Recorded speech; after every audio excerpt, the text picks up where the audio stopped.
Hello. Would you like to create positive culture in your team? I'm sure you would like to. That's what I'm going to share in this video, some ideas about how to go about it.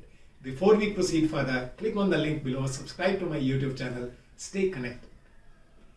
Why team culture is very important? Because ultimately, culture of the team contributes to the performance of the team, and if the culture is positive, empowering, encouraging, that is when magical performance happens. Many people may think that, oh no, I'm not a part of any team, I'm only an individual contributor. But please remember, in some way or the other, you are part of a team because you are contributing your work to something, to someone. That is why you become a part of the team in some way, and whatever is happening between such number of people also impacts the whole team's culture.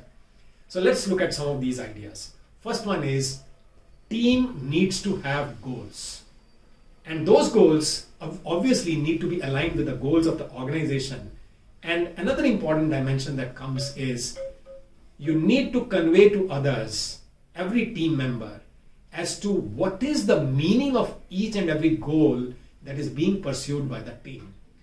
That is what adds to the understanding of the goal, that is what adds to the commitment, that is what adds to the actions which are being taken by every team member.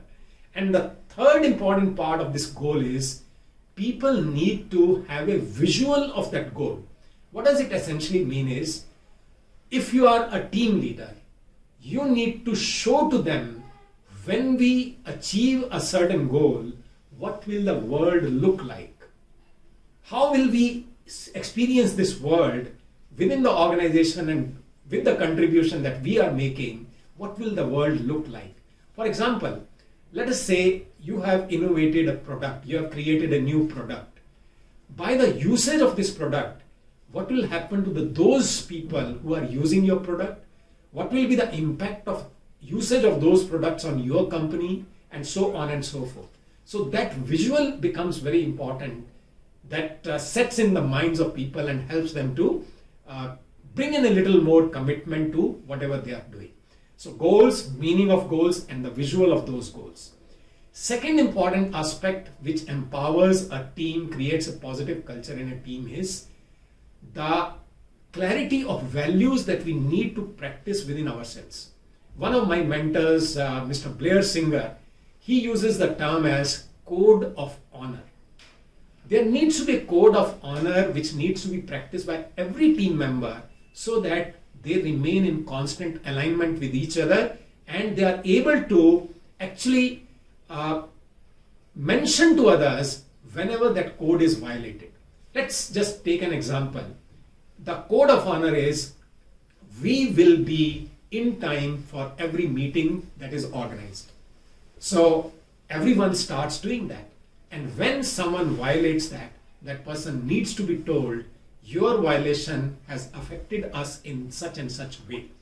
So this is what is very important, clarity of values and how to start practicing them. Third important dimension which adds to the culture in the team is respect for every member of the team. Let me say this, and I would like you also to reflect on this. Is it not true that respect is one of the first needs of human beings? Right? You will agree with me there. So that is why the practice of respect has to be absolutely present, so that people feel respected there, people feel positivity being with people, other members of the team. Otherwise, there will not be any encouragement to come to such team where there is a respect which is missing. Next important thing is responsibility and accountability. Now these two words are very important.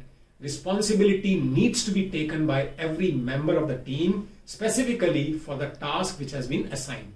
Everyone needs to take responsibility for that.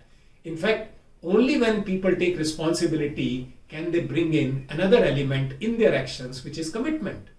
And then another dimension is accountability. People need to admit when things have not gone right. People need to take accountability of those actions rather than passing the buck, which is something very common in organizations. Isn't it true? Next important thing is continuous learning, opportunities of improvement. Now, one of the things that can be created within a team so that people constantly learn, constantly improve is they keep on sharing their knowledge and how they are enhancing their knowledge. There can be a platform within amongst themselves so that they keep talking to each other as to what are they learning so that every member's perspective keeps on enhancing. And the last thought that I'm sharing is constant exchange of feedback.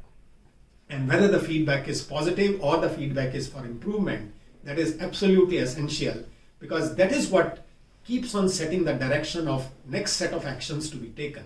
Otherwise, people generally remain in the dark as to what needs to be done and what needs to be avoided. And here, the last thought that I'm sharing is specifically when the feedback is positive, that needs to be given. If you can do it publicly, there's nothing that can match it. And all these ideas that I've shared, if you start practicing yourself and your team members, I assure you, within the next couple of days itself, you will see a shift in the culture within your own teams. And that is what will take the performance to the next level.